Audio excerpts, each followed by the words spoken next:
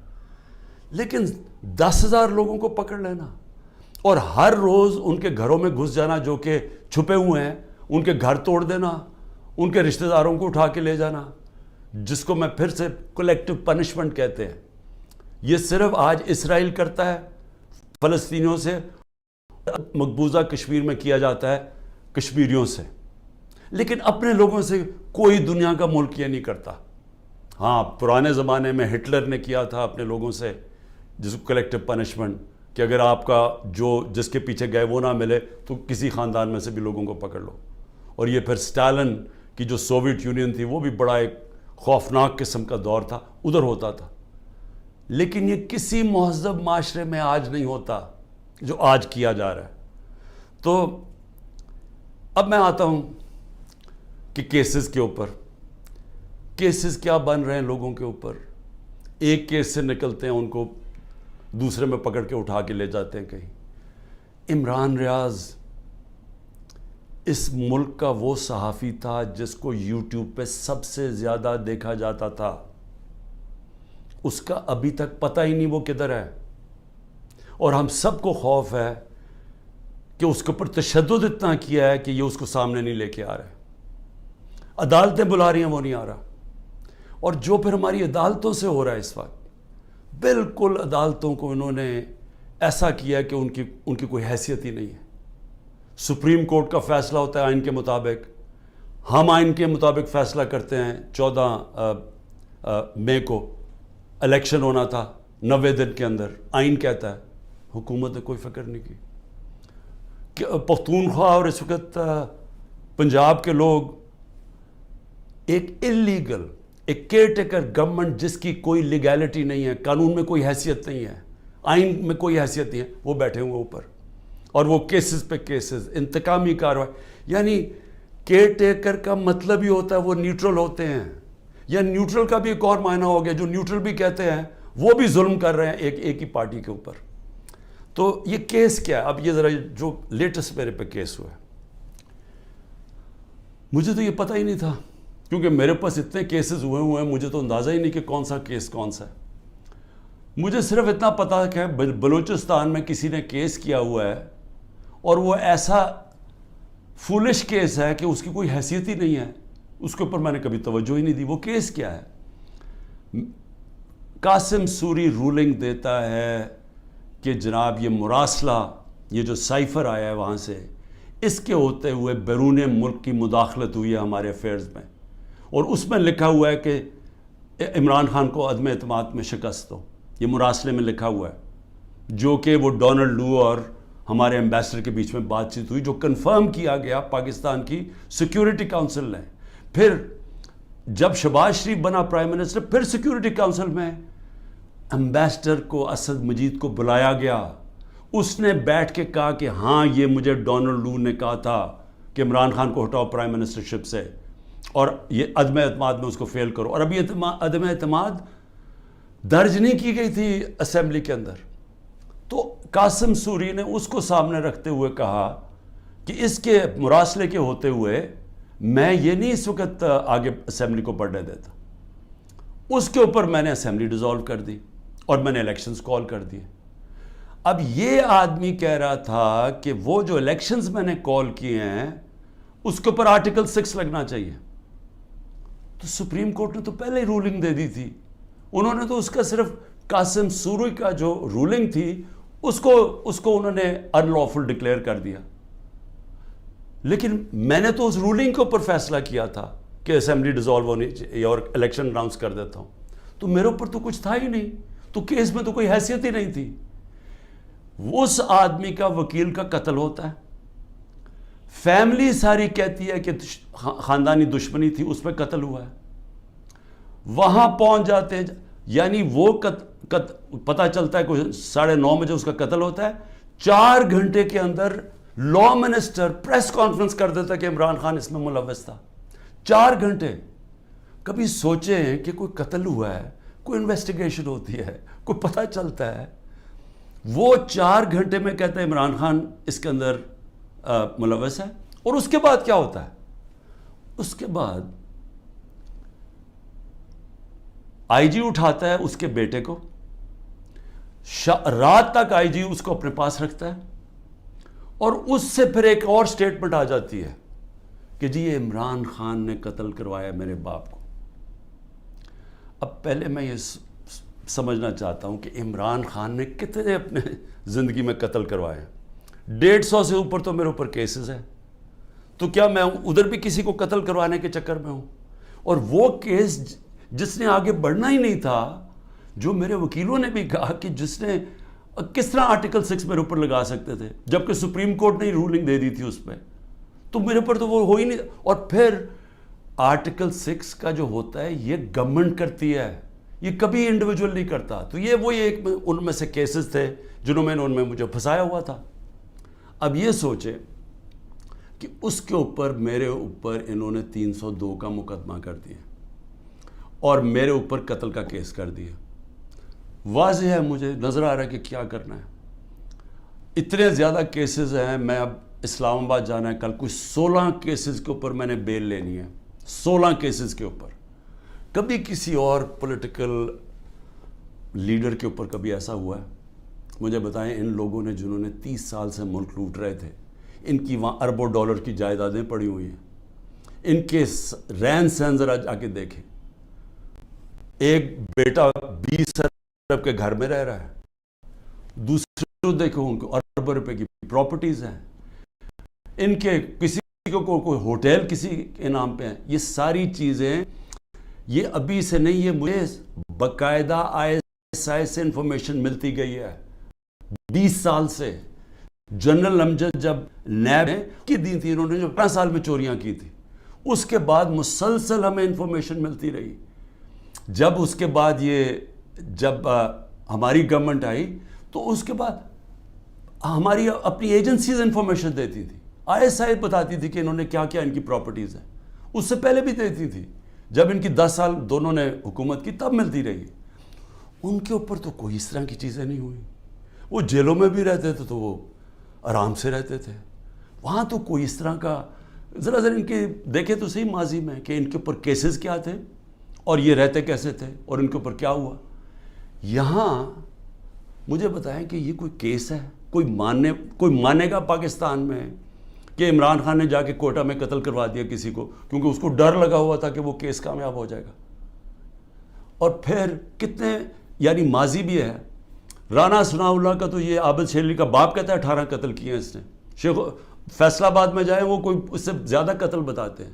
شہباز شریف کی تو رپورٹ ہے ہیومن رائٹس کی یا ایمنسٹی کی کہ اس نے 97 سے 99 تک 770 لوگوں کو پولیس مقابلے میں مروایا ہے. اس کے اوپر تو عابد باکسر نے ٹی وی پہ آ کے کہا کہ اس نے قتل کروائے ہیں. عمران خان کے اوپر بتائیں کس نے کہا کسی کو قتل کیا؟ تو یہ جو قتل کا کیس انہوں نے کیا ہے، اس کا مقصد ہی ایک ہے کہ کسی نہ کسی طرح عمران خان کو پکڑ لو. اور میں اب کل اسلام آباد جا رہا ہوں، میں تو پورا تیار ہوں، میں تو تیار ہوں کہ پھر سے مجھے یہ پکڑیں گے. لیکن میں کچھ اور آج کہنا چاہتا ہوں. میں آج اپنی پارٹی کو بھی ساروں کو یہ آج کل چیزیں بتاتا ہوں کہ اب آپ کو سمجھ آئی کہ میں نے 27 سال انصاف کی تحریک کیوں شروع کی تھی. کیونکہ یہ جو ہمارے سے ہو رہا ہے، جو میرے سے ہو رہا ہے، جو میرے لوگوں سے ہو رہا ہے، یہ پاکستان کے عام آدمی سے ہر وقت ہوتا ہے جب طاقتور کے سامنے وہ کھڑا ہوتا ہے. پوچھے ذرا آج اندرون سندھ میں جو ہوتا ہے لوگوں سے، کیا یہ مخالفین کے ساتھ کرتے ہیں، کس طرح یہ FIR پولیس کا استعمال کرتے ہیں، لوگوں کو غلام بنایا ہوا ہے. بیچارے اتنے لوگ ڈرتے ہیں وہاں ان سے کیونکہ لوگ تو بے بس ہیں. میرے پاس تو میں خوش قسمت ہوں کہ انصاف لائر فورم میری پوری مدد کرتا ہے. انصاف لائرز، ان بیچاروں کے پاس کیا ہوتا ہے جب ایک کمزور آدمی ایک کسان، ایک مزدور، ایک بیچارہ چھوٹی دکان والا، جو ایک لو گریڈ کے تنخواہ دار لوگ، یعنی میں بات کر رہا ہوں جو کمزور لوگ جن کے پاس پیسے بھی نہیں ہیں، وسائل بھی نہیں ہیں، وہ ان کو جب وہ طاقتور کے سامنے وہ کھڑے ہوتے ہیں تو سوچیں ان کا کیا حال ہوتا ہے. یہ 75 سال سے ان کا یہ حال ہے. یہ جو میں بار بار آپ کو کہتا ہوں کہ جب تک یہ قوم آزاد نہیں ہوگی، جب تک انصاف نہیں آئے گا، تو انصاف تو آنے دیا ہی نہیں ہے. یہ اوپر سے جو سنبھال کے بیٹھے ہوئے سسٹم، یہ تو قانون کے اوپر ہے. چوری کریں، سب کچھ ہو رہے ہیں، NRO مل جاتا ہے، طاقتور کو پوچھنے والا نہیں ہے. مجھے گولیاں لگتی ہیں، میں اپنی FIR نہیں کٹوا سکتا کیونکہ دوسرا اتنا طاقتور تھا. اور یہ کمزوروں سے ہر روز جب طاقتور سے ٹاکرا پڑتا ہے، جب ان کی زمینوں پہ قبضہ ہوتا ہے، وہ بے بس ہو جاتے ہیں. کوئی ان کو پوچھنے والا نہیں ہوتا. کیوں قبضہ گروپ امریکہ میں نہیں ہے، انگلینڈ میں نہیں ہے؟ کیوں ڈیولپ ملکوں میں جدھر رول آف لا ہے وہاں کیوں نہیں قبضہ گروپ؟ کیونکہ وہاں لوگوں کی حفاظت کرتا ہے. کمزور کو طاقتور سے تحفظ دیا جاتا ہے. انصاف کے نظام میں ان کے فنڈامنٹل رائٹس کی حفاظت کی جاتی ہے. تو یہاں تو جو آج ہو رہا ہے، یعنی تھوڑا بہت جو ملک چل رہا تھا اس طرف، کہ جب وہ لائرز موومنٹ شروع ہوئی 2007 میں، اور کرتے کرتے ایک آزاد عدلیہ کی طرف گئے تاکہ وہ ہمیں بچائے گی اگر حکومت ہمارے سے ظلم کرتی ہے، تو یہ تو سارا ہی ختم ہو گیا. اب تو ہم وہ پہنچ گئے ہیں جو مجھے تو نہیں یاد، یہ تو وہ بدترین مارشل لاز میں پہنچ گئے ہیں. ہمارے تو سارے فنڈامنٹل رائٹس ختم ہو گئے ہیں آج. یعنی اس طرح کا کیس اور اس طرح کے کیسز. ضلع شاہ کو پولیس اٹھا کے لے کے جاتی ہے، اس کو 3 لوگوں کو چھوڑ دیتی ہے، وہ گواہ تھے، اس کو لے جاتی ہے، اس کو علیحدہ لے جاتی ہے. اس کے بعد اس کی لاش پڑی ہوئی ملتی ہے سڑک پہ، جو کہ کوئی اٹھا کے جا کے سروس ہاسپٹل لے جاتا ہے. ایک مل جاتا ہے 302 کا، اس کے اوپر مجھے کہتے ہیں کہ میں نے اسے قتل کیا. اس کے بعد رپورٹ آتی ہے 3 دن کے بعد، پوسٹ مارٹم رپورٹ آتی ہے جس میں بتاتا ہے کہ 26 جگہ کے اوپر اس کے اوپر تشدد کیا گیا. 26 جگہ پہ. تو ایک دم وہ گھبرا جاتے ہیں کیونکہ وہ تو کسٹڈی میں تھا، تو میں نے کیسے اس کے اوپر تشدد کیا ہوگا. لہٰذا وہ پھر رپورٹ چینج ہوتی ہے، ایکسیڈنٹ بتایا جاتا ہے، اور ایکسیڈنٹ میں پھر مجھے ملوث کر دیتے ہیں کہ شاید مجھے کوئی انفارمیشن تھی اور میں نے بتائی نہیں. یہ ہو رہے ہیں کیسز یہاں آج. اور یہ سارے اس وقت کوئی تحریک انصاف کا اس کو ان کیسز میں ڈالا جا رہا ہے. لیکن اس سے ہٹ کے یہ ہر وقت کمزور کے اوپر ظلم ہوتا ہے اس ملک کے اندر. اور اگر آپ میرے سے پوچھیں کہ ہمارا ملک آگے ہی نہیں بڑھا، تو حضرت علی کا قول ہے کہ کفر کا نظام چل جائے گا، لیکن اس طرح کا ظلم اور ناانصافی کا نظام نہیں چل سکتا. اللہ نے اپنے سارے جو پیغمبر بھیجے تھے دنیا میں، سب ایک چیز کہتے تھے، انصاف کے لیے کھڑے ہوئے تھے سارے پیغمبر. اللہ کے قرآن میں آپ پڑھیں انصاف کے اوپر کتنا زور دیا ہوا ہے، کیونکہ انصاف سے ہی انسان آزاد ہوتا ہے، اور آزاد انسان کی پرواز اوپر ہوتی ہے، وہی خوشحالی لے کے آتا ہے. اس لیے تو جو آزاد ملک ہیں وہ خوشحال ہیں. آپ دیکھ لیں، جدھر انصاف ہے وہاں آزادی ہے، وہ خوشحالی ہے. جدھر انصاف ہے وہاں حقیقی جمہوریت ہے. جن ملکوں کے اندر انصاف نہیں ہے وہاں جمہوریت نہیں آ سکتی. لہٰذا میں آج اپنی قوم کو یہ کہنا چاہتا ہوں کہ میں تو جیل کے لیے تیار ہوں اور ہر چیز کے لیے تیار ہوں، لیکن میں کبھی اس ظلم اور اس طاقت کے حکمرانی کے سامنے کبھی نہیں جھکوں گا. اور میں آج آپ سب کو کہتا ہوں، آپ نے کبھی نہیں جھکنا. کیونکہ ایک میری بات یاد رکھ لینا، جس دن آپ نے اس ظلم کو قبول کر لیا اور یہ ناانصافی کے نظام کو، ملک نہیں رہے گا. کوئی قوم نہیں سروائیو کرتی اس طرح. جس قوم کے اندر اس طرح کا ظلم ہوتا ہے وہ نہیں سروائیو کرتی. ہمارا ملک معیشت تو آگے گر گئی ہے نیچے، اور لوگ چھوڑ کے جا رہے ہیں پاکستان کو، ڈالرز باہر بھیج رہے ہیں، پروفیشنلز باہر جا رہے ہیں، کیونکہ امید ہی چلی گئی ہے. جس ملک کے اندر یہ حالات ہو کہ جس کو مرضی پکڑا اندر کر دو، جس کو مرضی پکڑا، آپ عدالت بھی آپ کو چھوڑا، آپ کو اتنے وہ ظالم ہیں کہ ان کو عدالتوں کی بھی فکر نہیں ہے. تو میڈیا کا ویسے منہ بند کر دیا ہے. میڈیا جو اتنی مشکلوں سے اپنے آپ کو آزاد کیا تھا میڈیا نے اسٹرگل کر کے پچھلے 20 سالوں میں, آج میڈیا کا حال دیکھیں, کوئی بات ہی نہیں کر رہا کہ یہ ہو کیا رہا ہے اس ملک کے ساتھ. سو اس لیے میں اپنی ساری قوم کو پھر سے یہ پیغام دینا چاہتا ہوں کہ میں آخری سانس تک اس ظلم کے نظام کا مقابلہ کروں گا. جب تک میرے ملک میں حقیقی آزادی نہیں آئی میں اس کی جد و جہد کروں گا. جو مرضی کر لیں, جیلوں میں ڈالیں, جو مرضی کریں, دھمکیاں دیں. سیکیورٹی میری ساری لے لی ہے. جو میرا سیکیورٹی کا جو چیف تھا کرنل آصف, وہ غائب ہوا ہے. جو گاڑیاں تھیں, جو سیکیورٹی کی 2 گاڑیاں ساتھ جاتی تھیں, ان کو پولیس اٹھا کے لے گئی ہے. یہاں سارا جو ہمارے ساتھ جو احمد نیازی جو بھی لوگ تھے سب چھپے ہوئے ہیں کیونکہ ان کے اوپر FIRs کر دی ہیں. اور پھر یہ سمجھتے ہیں کہ شاید اس کی وجہ سے میں ان کے پاس جاؤں اور کہوں کہ جی مجھے معاف کر دو کہ میں نے آزادی کی بات کی تھی, مجھے معاف کر دو. اور میں آپ قوم کو بھی کہنا چاہتا ہوں, کبھی نہ اس نظام کو قبول کرنا. جس دن آپ نے اس کے سامنے اپنا سر جھکا دیا, آپ کا کوئی مستقبل نہیں رہے گا پاکستان میں. پاکستان زندہ باد.